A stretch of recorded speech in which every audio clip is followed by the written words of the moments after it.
తథాస్తు వాయిన్ మీద వేసేయండి, అక్షతలు వేసేయండి. బాలవాక్కు బ్రహ్మవాక్కు వేసేయండి, అందరూ వరుసగా వేసి వచ్చేయండి.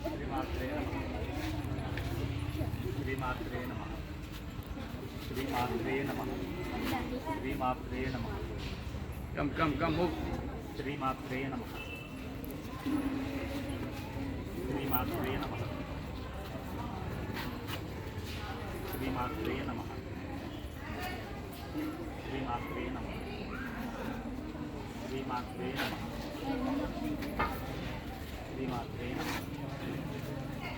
శ్రీమాత్రే నమః. శ్రీమాత్రే నమః. శ్రీమాత్రే నమః.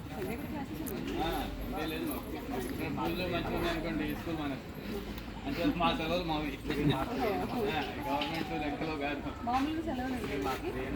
సమ్మర్ అయిపోయిందంటే సమ్మర్లో ఏంటంటే సమ్మర్ క్యాంప్ అయిన తర్వాత దసరాలో అయిన తర్వాత దివాళీ ఎప్పుడు ఇస్తాం. ఎందుకంటే దసరాలు చాలా నేర్చుకోవాల్సి ఉంటాయి. ఇంటికి వాళ్ళు దసరాలకి నాలుగు దీపావళి నాలుగు చేసి కలిపి. శ్రీమాత్రే నమః. శ్రీమాత్రే నమః.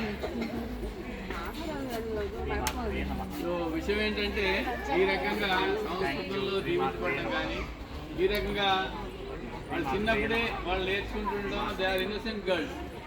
వాళ్ళు చెప్పింది నేర్చుకోవడం ప్లస్ చేయడం. So it's equivalent to god is coming down to blesses. ఆ రకంగా మన విద్యా విధానంలో సంస్కృతులు ఇవన్నీ ఉన్నాయి.